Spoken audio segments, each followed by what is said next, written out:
Hi, welcome to this week's edition of Blue Soccer. Again, John, Dave, and myself are going to look back over all of the European Cup action from last weekend. Of course, look forward to our game against Montpellier the following weekend. So, boys, first of all, I suppose very sad news about Anthony Foley passing away on Sunday. He's quite a young man, so only 42. Yeah, I think we were all kind of shocked. In fact, you texted me. I was about 20 minutes behind in the Ulster game and didn't thought you were messing. Although, I suppose why would you be messing about something like that? But yeah, it was very shocking. And you know, what can we say? Condolences to his family, to everyone in Munster Rugby. The side we got to see of him was probably the surly, gruff side. It's funny, everything I heard on the radio in the last few days has been the exact opposite. I got a little glimpse of that a couple of years ago. I was at a name match in Donnybrook and we were playing Munster A, and I was sitting behind where the Munster kind of coaches were, and he was coaching Munster A at the time, or involved with the coaching of Munster A, and they were giving away an awful lot of penalties, and at one point I roared at the ref, "That's 8, ref," as in where's the yellow card, and Anthony Foley turned around and just gave me that gimlet stare, that glare, yeah, and he went, "It's actually 9." So you got to see that kind of, you know, that humour as well. You didn't see that too often. No. But anytime we came across him, it was in the heightened competition of the Inter-Pro kind of thing. But you know, you look at the way people. None of us are going to pretend that we knew him in any way, shape, or form or anything. Yeah. But if you look at the respect his peers held him in, I think that says an awful lot. And at the end of the day, a young man with a young family is dead, and that's a terribly sad thing. And he transcended sort of the amateur and the professional game. I remember him playing in the Shannon AIL team that was pretty much invincible for 4 or 5 years, and then Munster kind of came around and he captained that team and eventually onto the Heineken Cup win, and then of course he played 60 odd times for Ireland as well. Yeah, he sailed on the, if you like, the changing sea of Ireland rugby. He kind of tracked those changes from an amateur game to a club-based game to a provincial game, ultimately to a successful international game. And he was kind of in the boat for at every port. It's you know, this is a conversation, you know, you talk about guys like of his generation. We shouldn't be having this conversation for another 30 years. No, you know, we really shouldn't. No. At least, you know, it's desperately sad that we are. The only thing that can be said about, thing that's in any way positive, because there are no positives in a situation like this, is that he leaves a legacy, a genuine legacy behind him. Certainly does. And that's no bad thing. And I suppose as well, because the sport has changed so much in the last 20 odd years, and those, you know, he was around before it changed, and you know, he's kind of, it's a long time in rugby. 20 years is an awful long time. I mean, if you think about it in terms of other facets of life, it doesn't seem as long. But just because of the changes in it, and he's so I suppose he's legendary status for his Shannon and AIL wins and all that, but just for being, you know, transcending both amateur and professional games, he's you know, and doing it so well, he's bound to go down as a legend, even if he hadn't died so tragically. Yeah, and obviously we offer our sincere condolences to his young family and his friends. Yeah, very sad. So anyway, turning our attention back to the rugby at the weekend. It was a very good weekend for the Pro 12. The Pro 12 won 4 of the 6 games they participated in, compared to, you know, the Aviva and the top 14, which weren't as successful. No, it was looking very good until Ulster blew it. They ruined the curve. They really did. Well, we can actually blame that on David Newsford, so it's okay. Oh, okay, cool, thanks. But yeah, I was very impressed with a lot of the stuff in our game. It was far from perfect, but it was to come out against a team with such a good defensive record as Cast, and despite what people said, I had to look back at the game. They didn't really lie down, you know. They did, you know. They're rumoured, or not rumoured, but they have been known to lie down in the past. But they kept, you know. I mean, they scored a try well into the second half. They didn't give us any really easy scores. Okay, you know, they weren't. We're going to face a much stiffer test next week, I'm sure. But I was quite impressed with the way we conducted ourselves. Mainly, it has to be said, in the pack, where we tore into them. Yeah, I think part of the, if you like, the question about Castra's dedication to the cause, as it were, is because it's one of the, if you like, almost a trope or almost a stereotype of of European rugby that French teams will be really good up front, and that Irish teams will struggle against those French teams up front. And that wasn't the case. Our pack was absolutely superb. They really, really were. When we look at the tries, we'll see the mauls. You could throw a blanket over them. They were just so tight and so focused. Our scrum was excellent. It really, really was. And we drove right. We demolished their scrum. When Cian Healy came on, and I think it was before they'd lost their second row as well. The first scrum he had, Jesus, he just. Oh, he ate your man. You could just see Tracy coming through their scrum just went. It fell apart like you dissolved it with water, which shows a bit of hunger. And he did have a few carries early on as well, and but looked very, very muscular. It's encouraging to see, and he was a guy who's I wasn't necessarily overly excited by his arrival, but I have to say I thought that Ian Nagle had another good game.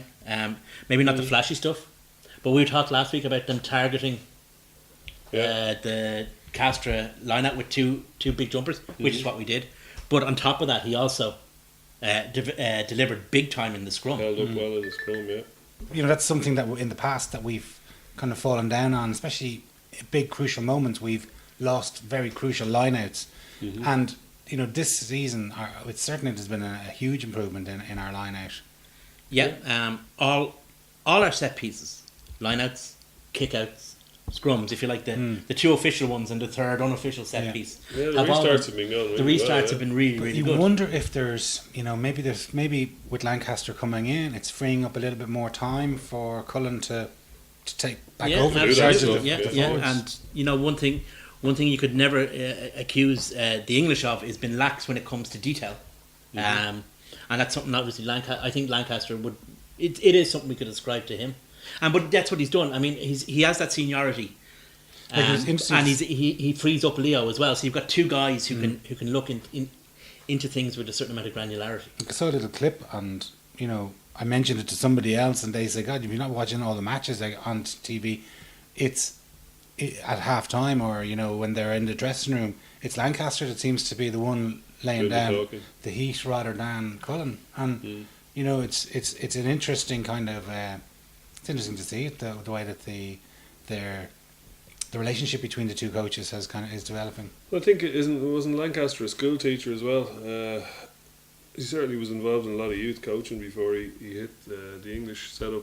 And also, Leo wouldn't strike me as being the most talkative guy in history. I mean, when he talks, people listen, but he wouldn't be a guy that would be constantly.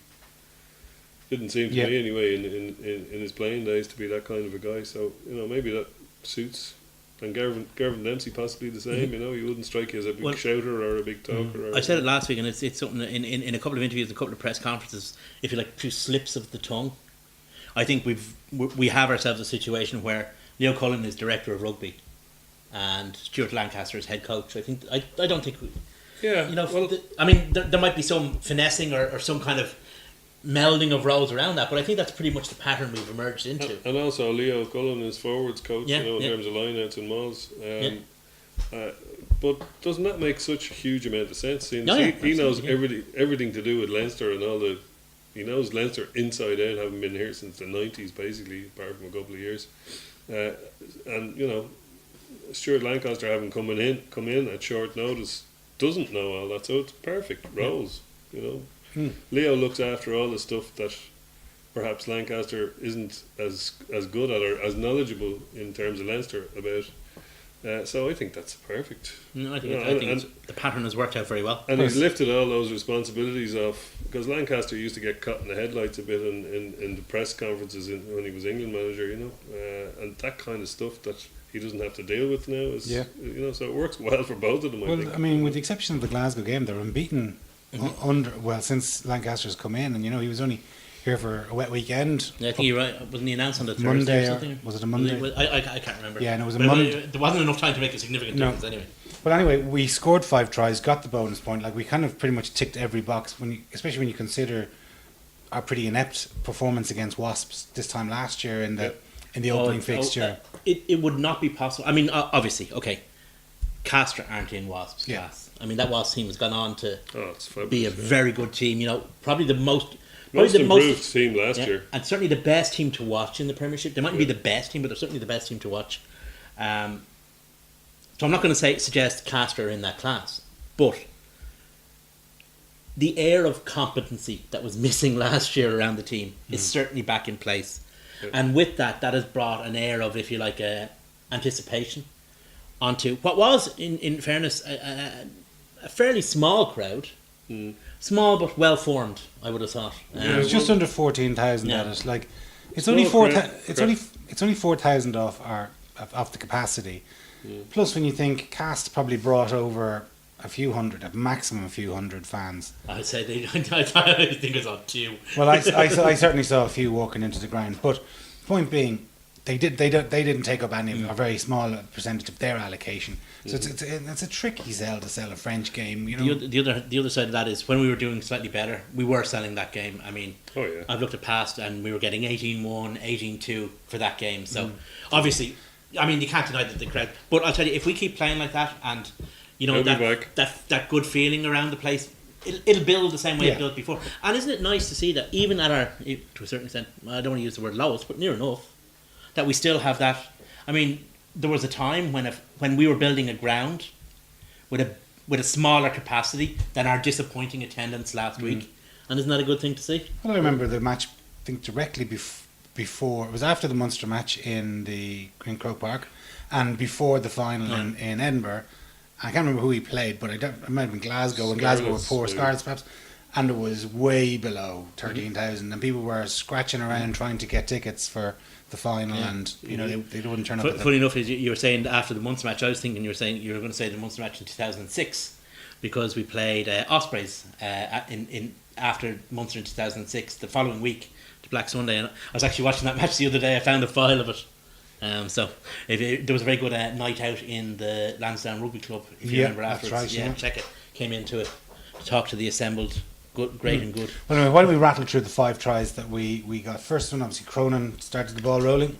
Yeah, he's playing well. He's He's throwing playing well. really, really well, Maybe isn't he? having 2 jumpers and all that is taking a bit Makes of it easier pressure for off him. him.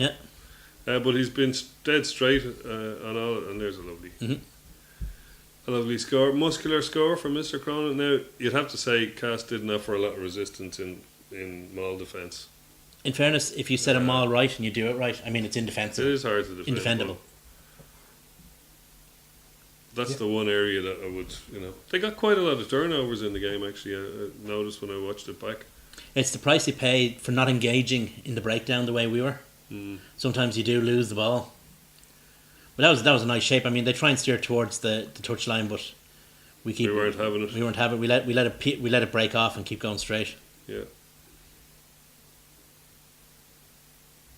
Yeah, kind of. Good man, You could see that everyone knew what they were doing there.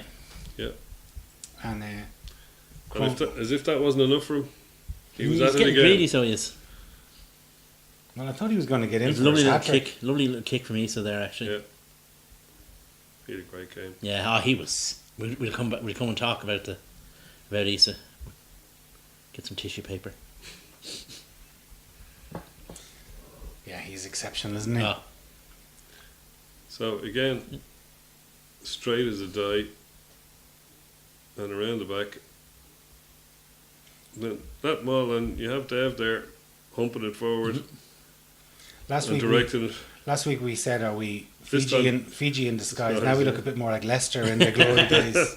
I'm trying to decide whether Sean Cronin's step on the out half was brilliant, or whether the out half's step to get out of Sean Cronin's way was equally brilliant, but for a different reason. What was that out half called again, Jason? I don't know. I was more checking out the fella there with the Painted on glasses. yeah. Yeah, the out half didn't exactly cover himself with bravery there, did he?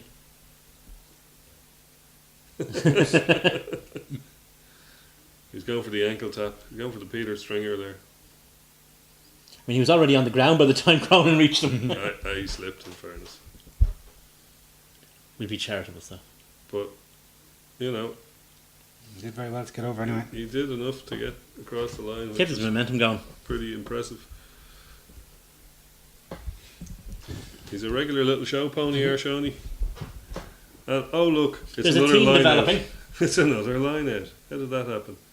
Yeah, Sky had the highlights of the match on. She's got line out after line out. Oh, and it's a maul too. I wonder what Montpellier are going to be working on this week. Would it be So we'll run everything. maul defence by any chance?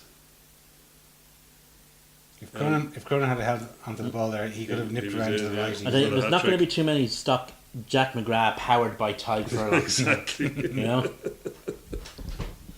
Yeah, it's a bit like Robbie Henshaw's lying on the ground there. Why the hell did you have to follow me? Another good game from him. Yeah, Yeah, very good, very good. Himself and Ringrose are really building up a nice understanding, aren't They they? are. They yeah. are. In fact, in I thought. 160 minutes. Like, Well, I thought our entire midfield, the out half and the two centres, were absolutely brilliant. I think Joey Carberry deserves a special mention. I would have given him man of the match. I think know so Brico too. didn't, but he gave it to Van der Fleer, who again had another. There was a lovely moment later in the game where Van der Fleer nearly made the line, and he got his atomic powered handoff going, and he just missed the guy. I'd say if he'd have hit the guy with the handoff, he would have scored. But it glanced off him, and he just got enough momentum to get him down. But otherwise, he was in. So this world class must scrum be half. Isa. He wrote the theme tune, sang the theme tune, He played really in the did, didn't he? band, drove the bus, swept the floor, and look at the momentum he gets from this handoff right there. Mhm. He just basically used that handoff. He to power might himself. have the top end gas that he once had, but he still has that explosive It's a acceleration. power though. He's Yeah. got great, and He has even in some that strength in in him. that handoff, Yeah, and it just showed how much effort he put into the handoff to get the extra acceleration Yeah. from it. And even when he hits people in the tackle, my God, they know stay that. hit. Yeah. well, Brian O'Driscoll See said it he here was the hardest at hitter the he'd very ever come beginning. across. Look the way he got past the pillar defender. I would and then- suggest that Castro, and looking at it from if you like, a purely critical point of view, Castro would be very disappointed in that, because that was 2 times some guy went between the pillars in 2 successive phases. Yeah. The previous phase, McGrath picks and jams, it goes through the pillars, and then obviously Nasir would do. So they'd have to be questioned. They'd have to question themselves over that. Here's our quid pro quo Yeah. penalty try that we got paid back. This was just a culmination of Of 19 penalties in a row. Yeah. The ref nearly got under the post before we could pass the ball out.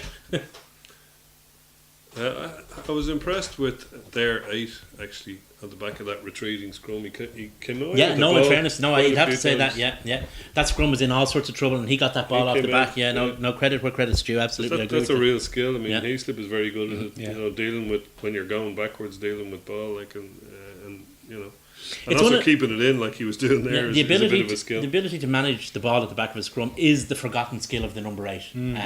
It's what sets. I mean, Willie actually, Duggan. We were talking, we were talking about Leamy. Do you remember he used to bounce along yeah, with well, us? sure, that was ridiculous. Well, if we were talking about Anthony Foley earlier, he had great ball control at the back of the scrum. That was one of his real gifts Party as well. tricks. Yeah. But like we just tipped on it there. Carberry, you know, he had a lot of responsibility coming on him. He was his first start in the European Cup. Sexton obviously was unfit to play, but he looked like he'd been born to it. Yeah, he managed the game very manner well, very well. born.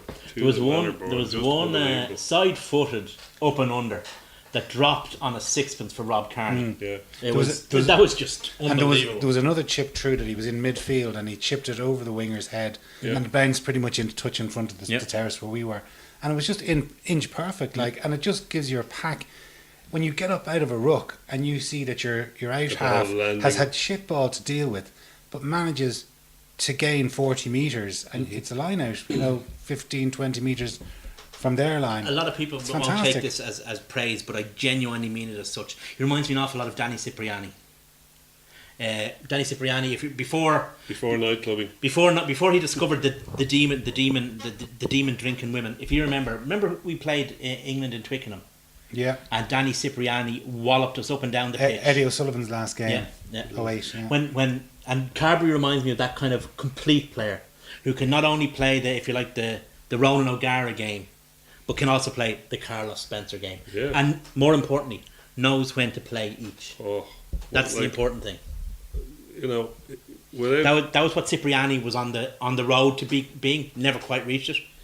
but Carberry looks to be on a very similar. Well, he track. might have be a bit more level-headed, hopefully, than Yeah. Danny Cipriani. Most people are, allegedly. I don't know. In fairness, sorry, Danny. That's a little harsh, but Accurate though. he Carberry is just sensational, and the feet on him, just. Did you see the little break he made that where they panned to Sexton? It was a beautiful moment actually after all the Raj Sexton stuff, and Sexton came up with just a real genuine kind of a smile, like I think it was Been interesting. there, done that nice. sort of thing. Yeah. He even when he went to fullback, it actually benefited him Yeah. because then he could see the full pitch in front of him. But you know, like there's one thing I would love to see us do is get all of our good players on the pitch at the same time. Mhm. And if you have a team with Sexton, Carberry, Henshaw, Ringrose. and Ringrose in it, it's a And bloody Isa. strong and the Siwa. That's a bloody strong team, as opposed to we've got a great young fella in reserve for when Sexton, when the game is over with 71 minutes gone, and we bring him on. You know, it seems a waste of his talent. Well, I would agree with that. And the great thing about a player about Carberry is he's so flexible and has demonstrated at representative Yeah. levels. We're not just saying, oh, he played at such and such a position when he was under nines. At representative levels, playing for Leinster A and for age grade representative rugby, he has played in almost every position in the back line. So it is an option to squeeze him in somewhere. But France. So just let me finish the point. Issa Nasiwa, so what's his best position? Many would say fullback, but because he's such a good player and you can bring him in, you can play him on the wing, and he knows how to involve himself. looking for work. Maybe Mr. Carberry could learn from the best Yeah. I'm sure he is. in a similar. Because he's got the pace, he's got the power, he's got the tackling, he's good under a high ball, he can kick, he's got a great step. There's no reason why he can't. Because we don't use wingers as strike runners in Leinster anyway. We never really have. But So why I not think it's use just a them there? case now of When you have everyone back. the Madigan Jackson debate disappears behind Joey Carberry. Not yet, though. Not yet. No. I mean, When what we're it talking about disappears. is... All right. I'm not saying it's going to be this season. I'm just saying that's going to happen. I mean, they're 26 and 24 or 27 and 25, that kind of thing. He's 20 years of age. I'd say by the time he's 23, they'll be tucking in behind him, hoping for somebody to get injured. At that stage, Sexton will be 34. You know, I wouldn't Yeah, say there's a well, whole by lot the of. time the next World Cup is upon us, which is when Johnny Sexton is contracted until, he could well be doing a Raj job on backing up Joey Carberry, for Ireland. Mm-hmm. Yeah. Obviously, but barring like- injury but and the- barring, nightclubs and women and all that. But like, the great French teams of the 80s and early 90s and the New Zealand team, it doesn't matter what, just because somebody picks you out as a 7-year-old and says, oh, you're a great scrum half, that's automatically the position you're going to end up in. Those players could, if you're good enough, you can play in the wing, you can play an out half, you can play at scrum half. And that's what we should be doing and looking to do, is get all our good players onto the pitch at the same time. Yeah, we try. We I mean, that was. I went blue in the face saying it, that we had to use Ian Madigan at centre because get him onto the pitch. It's not even the great teams, even the fairly mediocre Welsh teams of the late 80s did that as well. If you remember when Neil Jenkins made his first half dozen or so appearances for Wales, it was in at first centre. Played with the Lions at fullback. Yeah, played for the Lions of fullback because he good could players can do well, it. they also had to get him on the field because of his kicking. Yeah. Wherever Yeah, you but put good him. players can do it. That's and Jenkins was a good player. I mean, everybody laughed at him to a certain extent because he was a ginger, but he was a really good footballer. So get Carberry on the pitch. Yeah, absolutely. I would agree with it. Well, and we have the perfect man to show a young player how to maximise whatever position you're in for the good of the team in Issa. Well, what have we been saying? What card have we been holding up every week? Pace and Bauer in the back three. If you could stick him on the wing for the odd game with Sexton at out half, wouldn't that be very interesting to It see? would. Imagine what he'd do outside rather than inside Ringrose and Henshaw. What would you do outside? With them throwing him the ball occasionally. Yeah. Or Could put be- Ringrose on the wing and could put be- him in at second 5/8. Yeah. You can do all sorts of things. Yeah. If you have guys with the right attitude, which we have, and that's what I love about this team at the moment. Yeah. All right, we haven't yet seen that back line explode into action, but it's ticking. It's ticking. So a half line of 10 Sexton, 12 Carberry, 13 Henshaw, 14 Ringrose. That could be I interesting. like it. Yeah. Well, my pants are certainly warm. Well, anyway, turning our attention to some of the other results of the weekend. In our group, Saints had a handy win against Montpellier, which was a good result for us, I think. Handy. I don't know, Well, Montpellier didn't get. Northampton didn't get a bonus Not point. too many points splashing around, which was No. good for us. There was a very little differential. 2 Not points. too many tries scored as well, which was also good for us. But I don't know what exactly you meant by handy win, but like they needed Handy a, for us. They needed Handy a for kick. us. Ah, right, okay. They needed a kick in the 81st minute to win the game, And they actually had. which Nigel gave them. Well, yeah, exactly. Like, and Stein. Yeah. Well, I'm delighted to see something like that. And I love the principles that Nigel Owens has, and he sticks to them. Whether it's getting all the play. I remember we played against Clonettley, I think, about 5 years ago, and he got every one of the 30 players in the pitch into a huddle, and he bollocked them out of it. Whether it was this isn't soccer, which was probably a bit plain to the camera, but at the same time, it's not soccer. And likewise, when a fella was, ungentlemanly conduct of shouting at the kicker, he pulled him back and gave him another go at it. Mhm. Great, it's great to see, and it's great to see the best referee in the world putting in the principles that rugby has. So Frank Stein was shouting at the kicker. Frank Stein ran out to charge down a kick and shouted miss As he ran by as him he ran out, roared like to put off the kicker. from, So a, he from a was conversion. behaving like a bit of a Frank Stein. Yes, Yeah. exactly. Oh, well played. So he got it taken off, and the kick was given again. Of course, no charge down was allowed. And he got the kick. He Yeah. missed the first version of it and got the second. Was that the player that I think the Northampton fans call Young Slytherin? In Harry Mallender. For some reason they call him that. I don't know. I'm not sure why. But Because to me that would strike me as a bad thing. But they call him the Young Slytherin for some reason. I saw him playing in the under-20s World Cup that was held in England, Manchester there in the start of summer. And he looked You thought you had to The adjust best- your telly. player in the tournament. But when you see him, and I remember looking at him last year, because Remember he came on there was a great game between, I think it was Scarlets and Northampton, and it was a brilliant game. It was really end-to-end stuff, and he scored a last-minute try Yeah. as a substitute Came on as a sub, to yeah. win the game. But he looked really young and Fresh-faced. fresh.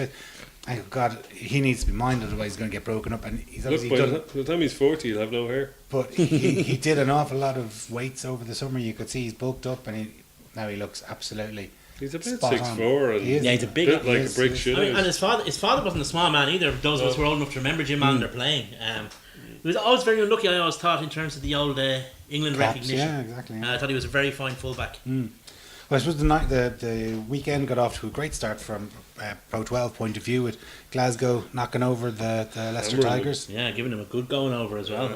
It wasn't. on their 4G pitch. Yeah, yeah. The Leicester were shocking, though. In fairness, they were a shadow of their former Like selves. didn't they sack their defence coach? Yeah, they're in disarray at the moment, and I think poor old Dick Cock is not going to be far behind. No, he'll hang on. He'll be giving him the chance to rebuild that team again. I mean, Do you reckon? yeah, I do. Yeah, I'd be certain of that. I still think that Leicester aren't that far off. Been they probably obviously they need some new coaching input because they lost their defensive coach, but they're not that far off it. I mean, there's a good team there. They just don't know who they are yet. Well, They're stuck between being the ABC club and being the more expansive Leicester that has been the recent vintage, but it hasn't been as successful as They the old haven't style. they haven't won a tournament in No, donkey's that's no, years, Yeah. and they won them premierships every year nearly. Just or even European Cups, or even two of them in a row. even in the final. Like they got to the final against us in 09, you know, yeah. and they haven't really featured much since. They were probably the only English team after Wasps won it in 07 to get into the final until Saracens did. Yeah, absolutely. Yeah. Um, Well, speaking of the two former champions, Toulon were beaten at home by Saris, yeah. 23-31. So it was a good win on the road for Saris, and they yeah, still look yeah. a very, very strong They're outfit. formidable. They're Yeah, the All Blacks of European rugby at this No, stage. no, I wouldn't say that. In terms of their quality. yeah, well, I enjoy watching the All Blacks. Yeah, okay. I mean, if you look at it as an intellectual exercise, Saracens are actually very enjoyable to watch. hmm Right? If you look at it from an analytical point of view, but just from trying to get some joy out of life, they really aren't. I think they've expanded their game. Here. Oh no, they have. I mean, they're not, but still, they still rely on the application of pressure and Yeah. benefiting from That's true. the application of that pressure. they don't do things for the sake for the joy of it. That's true. Our old nemesis Claremont had a fine win against Exeter in Yeah. Exeter. Yeah. Looking at back to the match on Saturday after ours was Connacht against Toulouse. Super result for Connacht. Like You both left the pub just that bit early. We were jumping up and down in the horse show house watching that, screaming and roaring. It's great. We were all. I ended up in the Exchequer and they had it on. So I just at 21 to have a powerhouse like Toulouse at 21-10 at half time. You know, I mean, they're not the Toulouse of old. They don't flash well, the no. ball Here's around. another thing. But- Is it such a big deal that the champions of the Pro 12 beat the 5th place team in France? yeah, No, but but see, no, but that's a true Because point. that, but we can would. either review Connacht or we can patronise Connacht. It's not patronising No, them though, I Dave, wasn't because gonna they had patronise a them at large all. number of injuries. They had a fairly Well, that's poor. the thing, yeah. Sorry, they had a very poor start to the season. They had no pre-season. Their players are Yeah. probably only coming into full fitness now because they've used the matches and obviously the time that they have to get their pre-season in during the season, and you know, but Toulouse just have this Toulouse mystique or this Toulouse have an aura about There's them. an aura about Toulouse are Toulouse. stodge. But Like that they- aura is based on, you know, at best 2010. Fair enough, but it's still. And Connacht were the best team in the Pro 12 last year. They might have topped it, but they were the best team and they won it. They may be again. And too. you'd expect, I mean, we finished second and we beat the 6th place team. You know? Yeah, well, I wasn't going to patronise them at all. I was just my take on it was that Connacht were going to find it really difficult to come back against a big bunch of stodge merchants like that who were just going to stifle them and smother them. But they're quick. But they See, that's kept it. They play their, so quickly. well, they kept Yeah. their style and they kept their shape and they kept coming, and you know they got through. I think Bundy Aki looked like he got a. I know he got a bad knock on the head and he had to wear a scrum cap, but he looked a bit out of it. You see, Even scoring the try, he what looked kind of Servat has done since taking over from Novez is he's done exactly the same as Novez. in reverse. Only he's taken what little imagination or creativity Novez had left in the team, he's removed it completely. So what you have is Toulouse are now that typical huge forwards, really effective forward. Look at their back rowers. They're Massive. props in the back row. But if like Connacht, because Connacht, this is what Connacht will do to you. If you remember, was it Bernard Jackman said, if you take a French team through 3 phases, Yeah. they're gone. And Connacht love playing quick multi-phase rugby. Yeah. And that's what did for Toulouse. I mean, but I don't think that Connacht beating Toulouse is a great result because I expect a team like Connacht, who I think are way better than Toulouse, to beat Toulouse. But you're talking about a pack. Like when you take, say, Henshaw out of that Connacht team, like it's a different team than that won the Yeah. Pro 12 last season that are Muldowney. currently playing in the European Cup.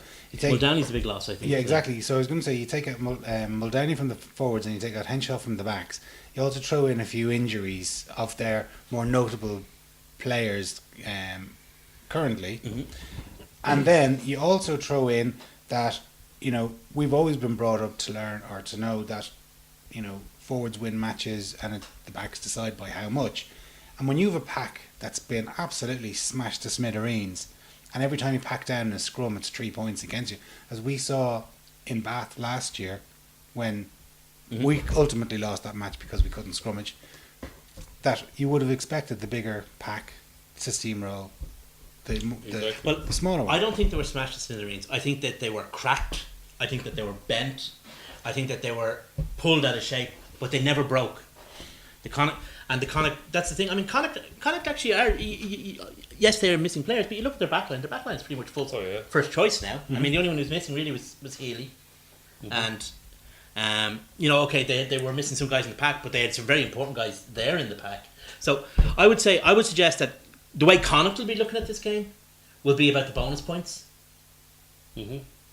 Maybe because they feel. I think that Connacht could go to Toulouse and take a bonus point win there.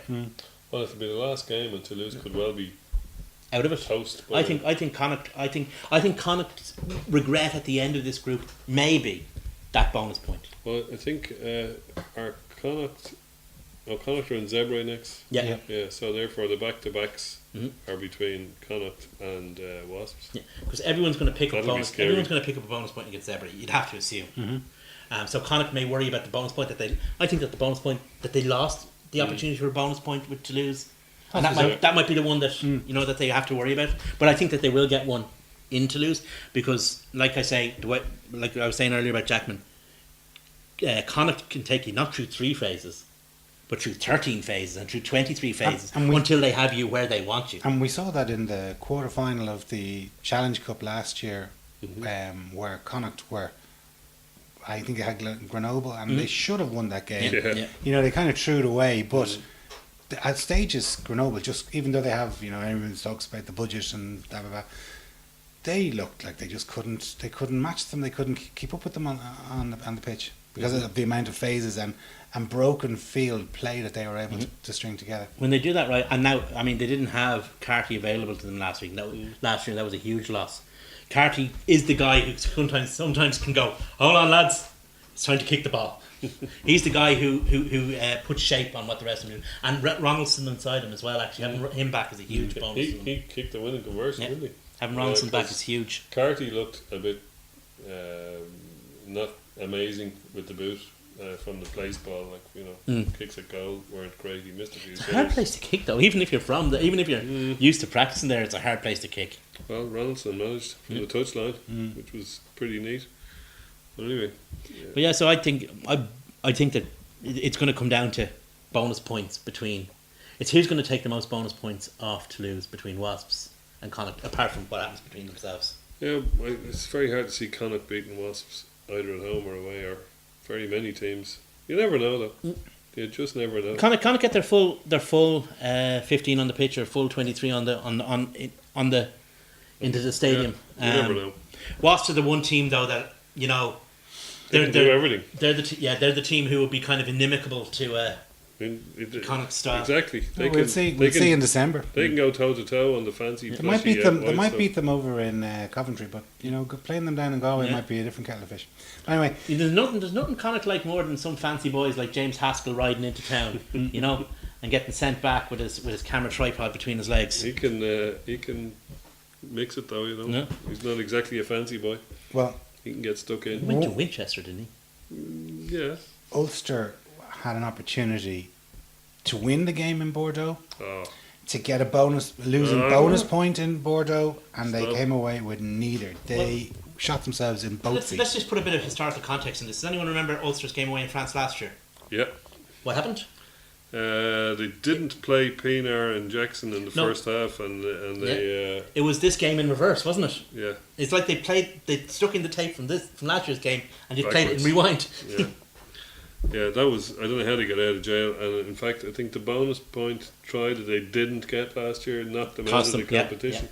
If they'd have played those guys earlier on, they would have had an extra try and yada yada yada. But Paul Marshall and his brain fart.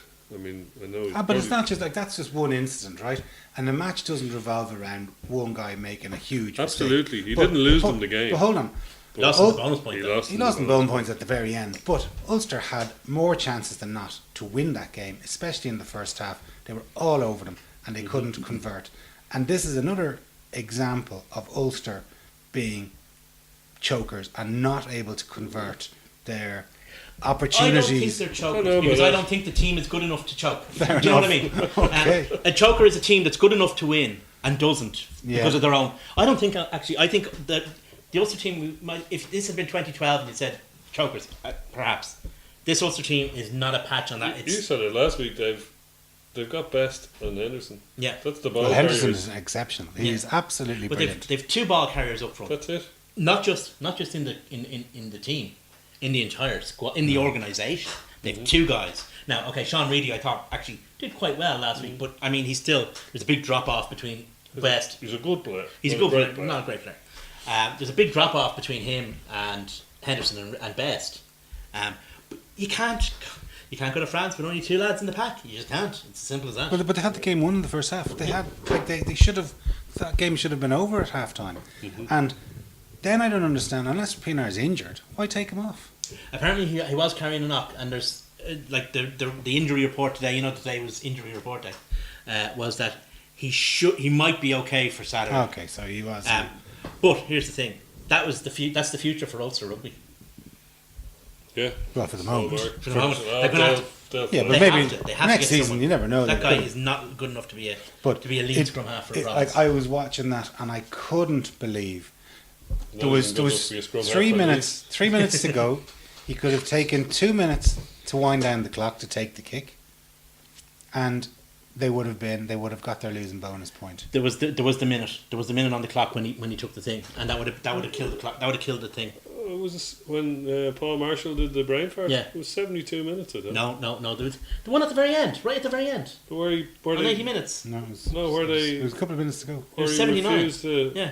where he refused to kick in front of the sticks? Oh, he Was was that not- 79 He, minutes. he tapped and went. Stephen went on 79 minutes. There was enough time for a kickoff. Okay. They scored. They turned that ball over, and they scored, and then Ulster kicked off, and they scored again, and they scored the penalty try. Yeah. And the penalty try, the conversion for the penalty try, was the last The kick last of the kick game. of the game, that's right, yeah. So No, there was- I thought they had enough time. Oh, When no, Marshall, there was about 2 minutes to go, or maybe I'm not sure, Right. but there was, enough time for them to take their time over the kick And kill it. and kill it, and they would have walked away. Happy Losing days, bonus point losing pocket. bonus point in France. Yeah. Happy days, you're nearly through. Because then what you do is you go in front of them and you go, oh, we're disappointed to lose. All right, we're in the lead and we're disappointed to lose, but least we you got come the home bonus from point. France with a losing bonus point in your pocket. It's all right. that's pretty good that is Rory the Best one- impression, yeah. But That was You good know, Jim Mallender. it was a good Jim Handler. It was a good youngster. But that's what you do. But they didn't do it, and it's just an appalling vista. It was just ridiculous. There's no. But you see, you look at Connacht, and you see that for a long time, a lot of people have been talking about Kieran Marmion. He's a very good player, really, really good player. But you look at the guy who's coming up behind him, Quaylen Blade. Now, somebody made this point that that Ulster haven't done enough to develop a new scrum half behind, and to a certain extent, that's true. But the talent obviously isn't there in the province. Otherwise, they've tried to sign guys from elsewhere. Yeah. But they need somebody, and they need somebody because they've had Marshall there now for 5 years as the number 2 behind Pienaar, and he's done nothing. Well- And you look at Connacht been through Caelan Blade. In that time, Munster have come up with this Murray chap who's apparently quite good. Leinster have McGrath, who looks to be getting there. Nick McCarthy played well for the A's. We brought in Jemison Gibson Park as well. So the other provinces are doing, working hard to develop players. Ulster have to do something. They have to pull the thumb out. Just back to McGrath. When I watched the game back, I had a look at him, and So can I just say that's not to say that the IRFU aren't treating Pienaar very poorly. of course, Yeah. but he has had 7 years. In fairness, if you can't replace him in 7 years, but anyway, Yeah. let's not get too bogged down on that one. But Luke McGrath got a lot of bad press for his passing in the game, and I had a close look at him. I noticed 3 in the first half, and maybe 2 in the second half. I thought he only really had one shocker of a pass. Well, I was maybe Shoelace job, like. Well, there was a couple of shoelace jobs in the first half, and then there was one where he could have scored a try had he not passed. Joey Carberry had a man and ball Yeah. situation where the guy was just about to take him out, and if he'd have dummied the ball, your man was nearly onto Carberry already, and he would have had a straight run to the line. Well, we'll come. Well, I'm actually going to defend the guy. I'm not going to. But that was one of the questions I had for in the second half. So maybe We'll deal with that in part 2. Okay, well, it was about last week, but anyway. Well, thanks a million, boys, and we'll come to that in the second half, and we'll see you in part 2. Cheers.